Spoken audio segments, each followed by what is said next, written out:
Ya estamos aquí, buenas noches, vamos con las cosas más importantes que han pasado este jueves 29 de febrero y que igual quieren saber. Por ejemplo, el Ayuntamiento de Burgos ha aprobado definitivamente los primeros presupuestos del bipartito PP-Vox en un pleno extraordinario donde han rechazado todas las alegaciones presentadas. 236 millones de euros tendrán las cuentas municipales en este 2024. No han contado con el respaldo del Partido Socialista. Van a ser un proyecto de proyectos, es un presupuesto de proyectos, en los cuales se va a ir viendo poco a poco en lo largo del 2025, 2026 y 2027. Muchas gracias. Los atropellos de los últimos meses en la capital de Burgos llevan a la Asociación Andando Burgos a pedir al consistorio que tome medidas de forma inmediata. Un centenar de personas son arrolladas por vehículos a motor anualmente en la ciudad. Piden con urgencia pasos de cebra elevados y actuaciones que obliguen a los conductores a reducir su velocidad. Mejorar al 100% la visibilidad. Desde luego, no sé a qué están esperando, hay que acometer ese tipo de soluciones que, aunque sean parciales, son fáciles de acometer y que de la noche a la mañana se podrían ejecutar y no se está realizando. Otra cosa que trataremos, los exámenes de la EBAU en Burgos van a coincidir este año con la festividad del Curpillos. La UBU había pedido adelantar las fechas a los días 4, 5 y 6 de junio, pero la Consejería ha dicho que no, por la cercanía al final de curso en bachillerato, que está fijado el 3 de junio. En 2018 ya se dio la misma circunstancia y en esa ocasión sí que se pudo evitar.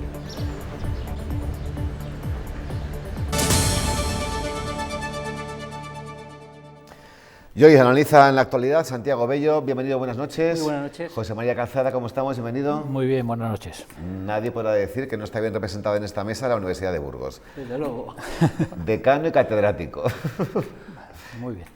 No os veis mucho, ¿no? Por la universidad, claro. En algunas ocasiones sí, pero no demasiado, porque estamos en distintos centros. Al final, cada centro funcionamos casi un poco de forma independiente, ¿no? Y no es frecuente que tengamos mucha interacción entre Derecho y Economía. Y eso que estamos al lado y compartimos hasta una titulación. Bueno, pues lo siguiente también os va a interesar porque los exámenes de la EBAU, como decíamos ahora mismo en Burgos, van a coincidir este año con la festividad del Curpillos. La UBU había pedido adelantar las fechas y que la EBAU se podía celebrar los días 4, 5 y 6 de junio, pero la Consejería se ha negado, ha dicho que no, porque estaba muy cerca el final de curso en bachillerato, que está fijado en el 3 de junio. En 2018 se dio la misma circunstancia, pero se acabó evitando. Sin embargo, esta vez la UBU no ha logrado que se cambien las fechas de la EBAU y el último día de exámenes, el 7 de junio, coincidirá con el Curpillos. Santi.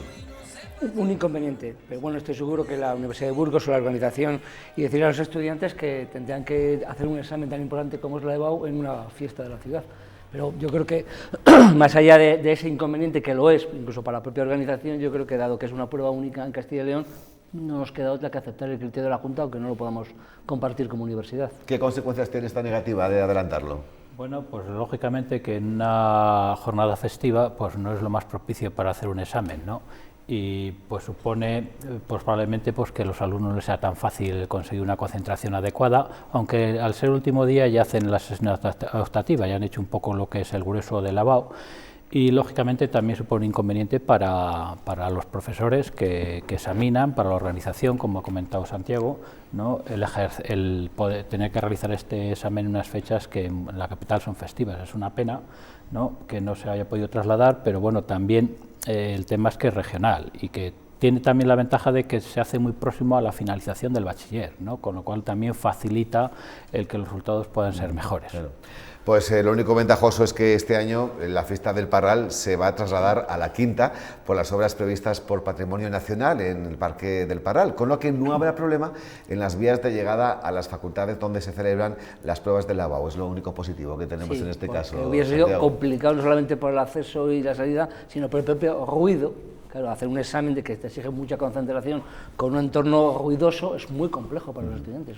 Yo creo que dentro de lo malo, esa situación mejora la EBAU aquí en Burgos. Bien, pues no dejamos la UBU porque la formación Vía Burgalesa llevará a cabo una concentración el viernes 15 de marzo en la delegación de la Junta para pedir la Facultad de Medicina. Será a las 6:30 de la tarde en la Glorieta de Bilbao. Chema, ¿qué te parece? José María, ¿qué te parece? Bueno, el propio rector lo comentó, ¿no? En el último claustro que hubo, la posibilidad de que si queríamos facultad de medicina, probablemente la sociedad burgalesa se tenía que movilizar. Y Vía Burgalesa pues ha tomado el guante, ¿no? Ha tomado la iniciativa y propone una manifestación que, bueno, con la Fundación de Burgos, de la Universidad de Burgos, perdón, se demostró, ¿no?, que fueron efectivas y al final se consiguió tener una universidad propia que sin duda contribuye a dinamizar la economía local. Y una facultad de economía sería una facultad, perdón, de medicina, me voy a hacer lo mío, ¿no?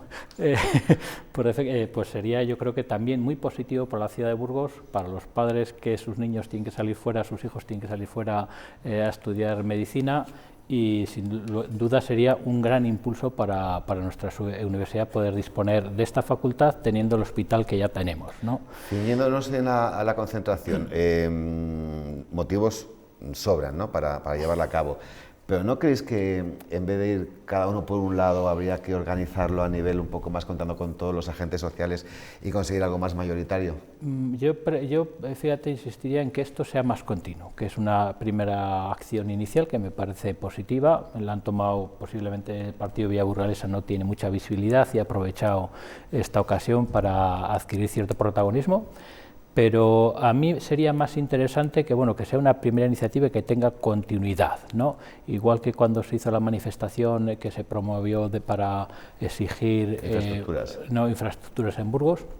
Yo creo que lo importante de estas iniciativas ciudadanas, aparte de que haya unión, que sean a ser posible masivas y que estén coordinadas con todas las fuerzas sociales, máximo posible de fuerzas sociales, lo importante para mí es que tengan continuidad en el tiempo, para que sean realmente efectivas, porque si no, simplemente con una manifestación, una visibilización corta en el espacio, no vamos a conseguir remover un poco a las instituciones para que puedan modificar su postura. Santi.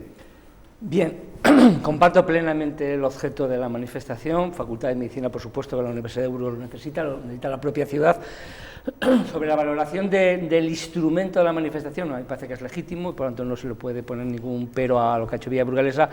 Sí me gustaría añadir que seguramente tendríamos que hacer un banderín de enganche para que toda la sociedad burgalesa se manifestase en favor de la necesidad de una facultad de medicina, sobre todo teniendo el gran hospital que tenemos en Burgos. Creo que es una reivindicación muy legítima, que la Universidad de Burgos viene haciendo durante muchos años, incluso yo recuerdo que siendo miembro del equipo rectoral en su época ya empezamos a pedir facultad de medicina, y es necesario, que tenemos que convencer a la Junta de Castilla y los burgaleses que el tener facultad de medicina en la Universidad de Burgos no va en contra de la facultad de medicina de ninguna otra universidad de Castilla y León, y que es bueno para el sistema universitario de toda Castilla y León. Pues parece que los rectores de Valladolid y de Salamanca no lo saben. Pues tendremos que ser capaces de Burgos de explicarlo mejor, de tratar de convencerlos, de tratar de vencer esa postura negativa. Yo creo que es bueno para Castilla y León, viendo el sistema universitario, creo incluso para el propio sistema universitario español, porque son estudios muy demandados, que Burgos puede tener capacidad de ponerlos en práctica, y yo creo que es absolutamente imprescindible que seguir reivindicando con entera contundencia una facultad de medicina para la Universidad de Burgos. Aquí peleando por dos más, habiendo ya dos presentes en la comunidad, y como dice otro de nuestros colaboradores, Carlos Alonso de Linaje, en la comunidad de Andalucía, todas las capitales de provincia tienen su facultad de medicina, todas. Venga, vamos a ir avanzando, porque el Pleno del Ayuntamiento de Burgos ha aprobado hoy definitivamente el presupuesto del presente ejercicio tras rechazar todas las alegaciones presentadas. De este modo se da luz verde a las primeras cuentas del bipartito, en una sesión que también ha tomado en consideración la renuncia de Fernando de la Varga como concejal. Luz verde al primer presupuesto del Partido Popular y Vox, con 236 millones de euros que suponen un incremento del 7% respecto al del año pasado y que marcará el rumbo a seguir durante este mandato municipal. 24, 25, 26 y lo que quede del 27 hasta las elecciones se puedan ejecutar todas esas obras que, como digo, son muy necesarias para la ciudad. La aprobación definitiva se produce tras el rechazo de todas las alegaciones presentadas, con el voto en contra del Partido Socialista, que recrimina que no en todas se haya justificado desde el punto de vista técnico el motivo por el que no se han admitido. Comprobar si te has equivocado o no y hacer un segundo informe. para que nos den o nos quiten la razón. Los socialistas vuelven a reprochar a Vox su decisión de modificar estas cuentas para suprimir las ayudas a la cooperación. Estamos satisfechos con el trabajo que se ha hecho. No mientan, ustedes no están satisfechos. Les tiraron de las orejas y ahora ¿qué ocurre? Que Vox quiere enmendar la plana. Si estamos satisfechos con el presupuesto, estamos satisfechos con el presupuesto.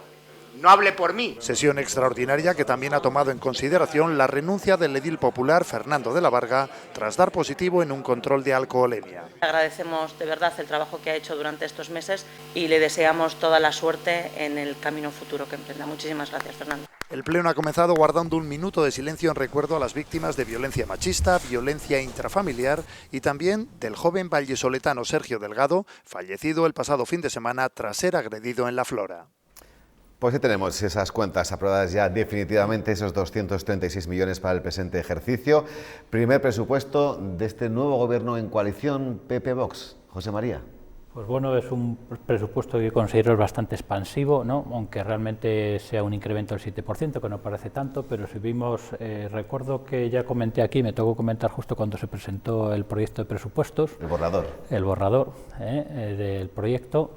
Y pues considero que es bastante expansivo porque tiene muchas partidas de ingresos que se incrementan y no sé si conseguirán llegar a esos objetivos. E incluso el propio techo de gasto está por encima de él, lo cual va a implicar que va a suponer un importante endeudamiento para el ayuntamiento, posiblemente este presupuesto, porque no sea posible ejecutar todas las partidas de ingreso en la misma cantidad en que están cuantificadas. Y bueno, y yo creo que es un presupuesto expansivo porque el ayuntamiento se ha encontrado con la sorpresa de que, por desgracia, no se han reformado un poco, lo comentaba hace poco con una polémica de la Plaza de España el alcalde de Sevilla, que haya que revisar los sistemas de financiación de los municipios porque están infrafinanciados en general. Y además porque es que no se han modificado las normativas, casi iba a decir desde antes de la Constitución, lo que es la financiación de las entidades locales. Seguimos con los impuestos IBIs similares a los que estaban en aquella época y creo que se debe replantear. Y claro, el ayuntamiento se ha encontrado con que tiene muy poquito margen para desarrollar los ambiciosos proyectos que han anunciado en su campaña electoral, y eso yo creo que les ha llevado a hacer un presupuesto un poco más allá posiblemente del gas, de los ingresos que van a obtener y que va a generar endeudamiento al ayuntamiento. Santiago, la dimisión de Fernando de la Varga conlleva una reorganización interna de la corporación, efectivamente. ¿Cómo que es tú que van a ir? ¿Por dónde van a ir los movimientos? Yo creo que el siguiente a la lista y más o menos... Sí, pero claro, el que se va sí. Lleva turismo y entra Mila del Campo, que es psicóloga forense.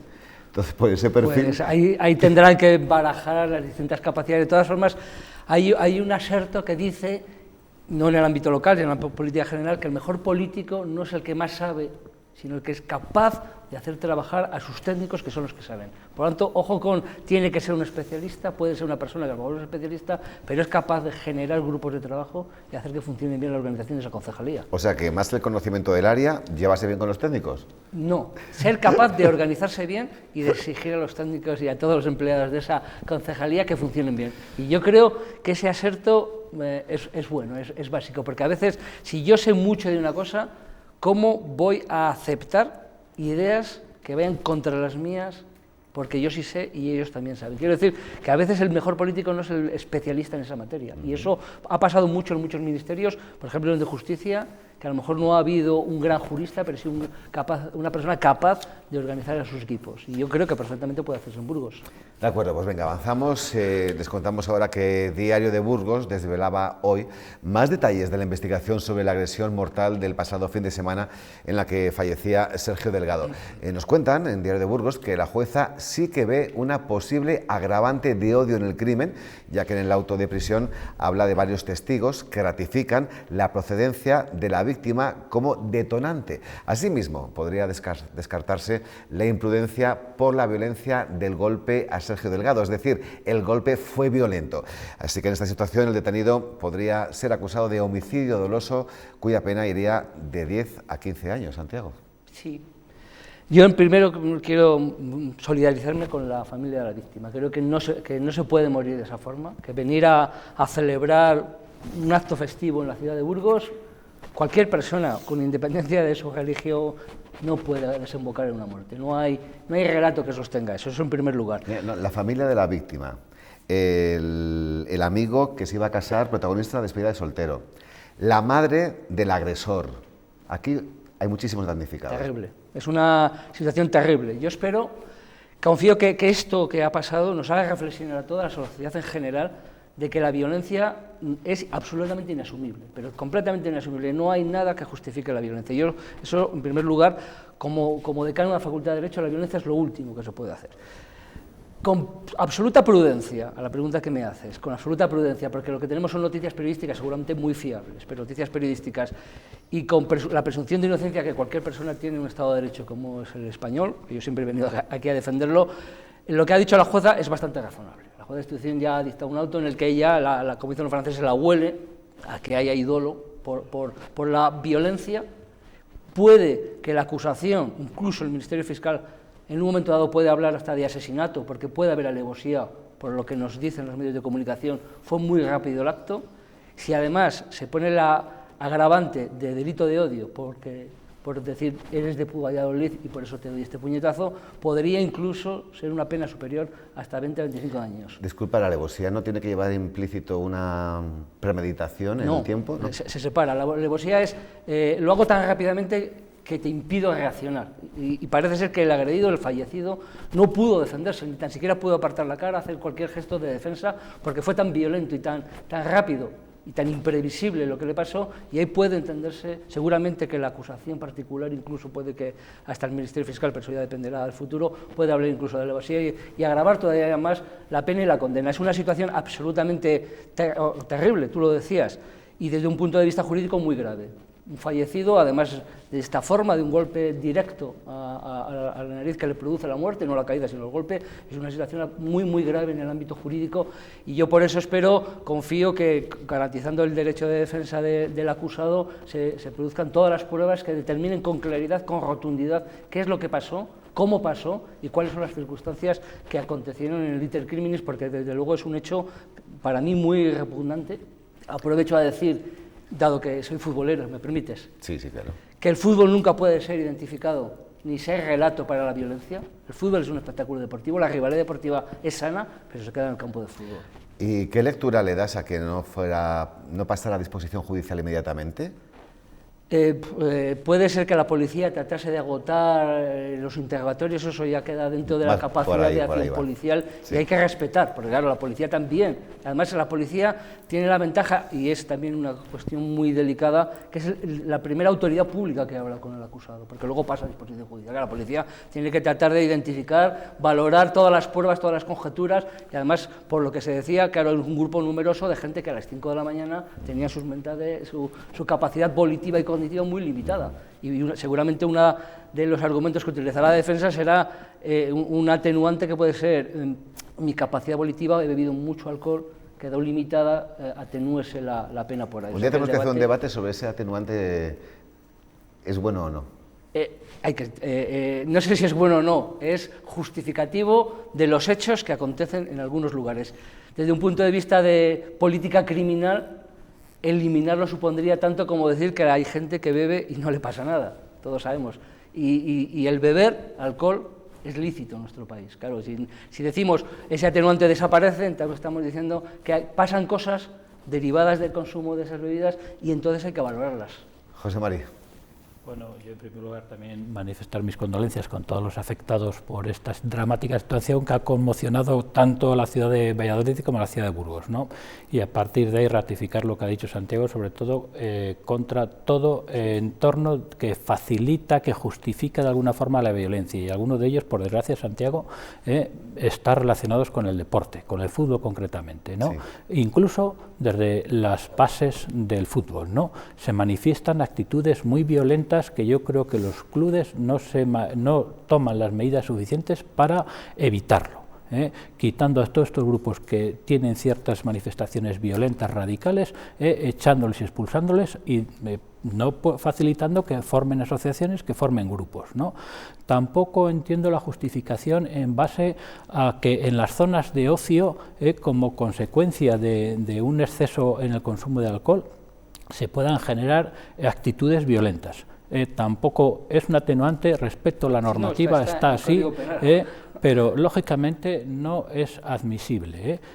Y lo que tendríamos que de todas formas es pelear con que, vamos a ver, se puede ver, pero jamás se puede llegar a unas situaciones extremas de exceso de alcohol que pierdas la capacidad, como dices, volitiva.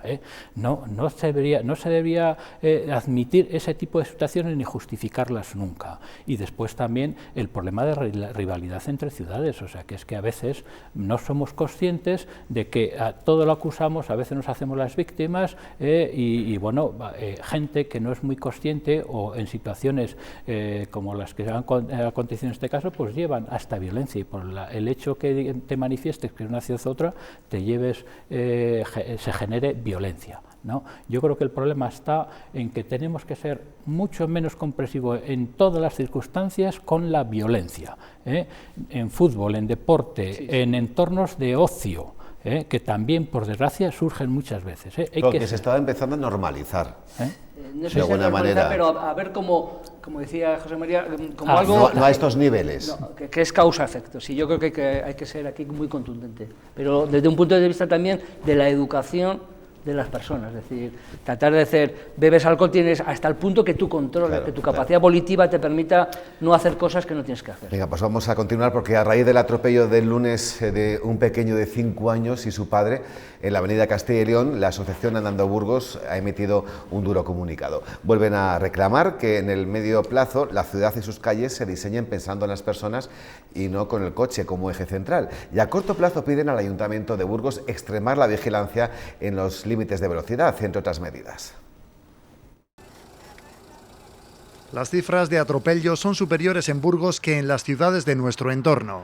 En la última década la media es de entre 90 y 100 atropellos. No sé a qué están esperando, hay que acometer ese tipo de soluciones que, aunque sean parciales, son fáciles de acometer. Es la reclamación del colectivo Andando Burgos al Ayuntamiento, que tome medidas sencillas pero efectivas. En los pasos sobrelevados y los reductores de velocidad en todas sus formas. Despejar la zona junto a los pasos de peatones para mejorar la intervisibilidad peatón-conductor. El G3 es uno de los barrios a intervenir, pero creen que es insuficiente la supresión de las plazas de estacionamiento junto a los pasos de cebra mientras mantengan el aparcamiento en batería. Es una solución parcial y la solución a mejorar es el avance de la zona de espera del peatón y estrechar las zonas de cruce por lo sensible que es en esos puntos y mejorar al 100% la visibilidad. Proponen seguir el ejemplo de Pontevedra, donde la mayor parte de los pasos de cebra son elevados y llevan 2 décadas sin muertes de peatones. Pues me gustaría introducir en la mesa lo relativo a los pasos elevados, José María, porque hay opiniones muy contrapuestas. Hay personas que dicen, y con datos, ¿no?, y por experiencia en diferentes sitios, que son las mejores medidas para frenar estas consecuencias negativas de los atropellos, y otros que no es tanto, en el sentido de que puede hacer que en un momento determinado las ambulancias, al utilizar esos pasos elevados, tengan problemas con las personas que viven detrás, una vía, etcétera, etcétera. Hay cierta polémica con eso y diferentes opiniones. Hay mucha polémica de la convivencia entre coches, peatones, bicis y todos los que nos movemos por la ciudad, ¿no? Yo desde luego creo que sí que están excesivamente orientadas las ciudades hacia el coche y que eso lo tenemos que evitar, sobre todo en ciudades como Burgos, que son ciudades pequeñas, que son ciudades que son muy cómodas para andar, para hacer los trayectos en bici y soy partidario que se tomen todas las medidas posibles para evitarlo, pero también hay que ser consciente, por muchas medidas que se tomen, siempre habrá accidentes y bueno, pues en este caso también manifestar nuestra solidaridad en este accidente, ¿no?, que además hay un niño de por medio y que bueno, pues la verdad es que también conmueve a toda la ciudadanía este tipo de accidentes, ¿no? Y yo creo que les tenemos que evitar. Y en mi caso sí que soy partidario de que se tomen medidas. Se han tomado ya, se han puesto limitaciones obligadas, se ha hecho un carril a 30, pero no se respeta. Y en Burgos, entre ir a 30 o a 50, se llega 1 minuto más, 1 minuto menos. No os lleva mucho más tiempo porque es una ciudad pequeñita. Es una ciudad pequeña, yo me la recorro en bici de punta a punta, acabo de subir en bici desde el barrio Pilar, que es donde resido habitualmente, y he tardado media hora. que es un paseo agradable, relajante. Además, el coche genera cierto estrés que otros tipos de locomoción no lo hacen. Y yo creo que tenemos que educar mucho para tratar de quitar esa cultura de utilizar el coche para todo. Para desplazamientos mínimos dentro de la ciudad y lógicamente tenemos que generar cultura entre peatones, que a veces no respetamos en ciudades como Burgos, que son cómodas, no tienen mucho tráfico. No respetamos los semáforos, no respetamos los pasos de cebra, cruzamos por donde nos parece oportuno y también entre coches, que a veces, pues bueno, sobre todo los temas de velocidad se llevan muy mal en los coches. Pues Santiago, no te voy a pedir que opines de este tema porque nos queda solamente un minuto y no quería despediros sin que... Me sumo. Sí, de hecho, me mi imagino. compañero. Ya que estamos hablando toda esta semana a raíz del caso Ábalos, caso Koldo, mordidas, la venta de mascarillas durante la pandemia, me contabas, y quiero que lo hagamos público, que hace un tiempo tú hiciste una publicación relacionada con eso. Sí, hace con esas 2 años. adjudicaciones que, como estaba permitido por la situación de emergencia de la pandemia, se adjudicaban de aquella manera y así han salido. Así ha salido. Yo hace 2 años me quejé, como nos tenemos que quejar los profesores, es decir, en un artículo muy serio, una de las mejores revistas de derecho administrativo, de que la contratación pública en España durante la pandemia fue un absoluto desastre, que se gastaron miles de millones de euros a empresas que no las conocía nadie y que no han vuelto a contratar con la administración y que eso no podía ser. Y de esas lluvias han venido estos lodos, es decir, esta situación de cómo es posible, porque se contrataron, pongo un ejemplo si me permites, para que las personas hasta las horas de la noche se queden con el dato. En 4 días el ministro Illa, el anterior ministro de Sanidad, para mí hizo una gestión nefasta, y lo digo en televisión porque lo he escrito, por tanto estoy legitimado a ello, se gastó 767 millones de euros en varios contratos y lo que se compró fueron productos absolutamente lamentables para defender a aquellas personas que se estaban jugando la vida, médicos, tal, a empresas que no habían contratado nunca con el Ministerio y que no volvieron nunca a contratar. A empresas, una de ellas que tenía la sede en un chalet de un pueblo cerca de donde él había sido alcalde. Pues nos quedamos sin tiempo, pero eso lo dice todo. Fuiste muy premonitorio, ¿no? Por desgracia, porque no había ninguna investigación en curso todavía. La ha habido y no ha sido suficientemente ilustrativa. Venga, pues hasta aquí nuestro programa de hoy. Gracias, José María Calzada. Buenas noches. Y Santiago Bello. Un placer. Hasta la próxima. Y ya nos marchamos, pero antes, que nos espera mañana viernes, primer día de marzo en cuanto al tiempo? Pues amaneceremos con frío y heladas y las lluvias serán ocasionales. Ya por la tarde, viento del sureste que hará que bajen las temperaturas. Descansen hasta mañana.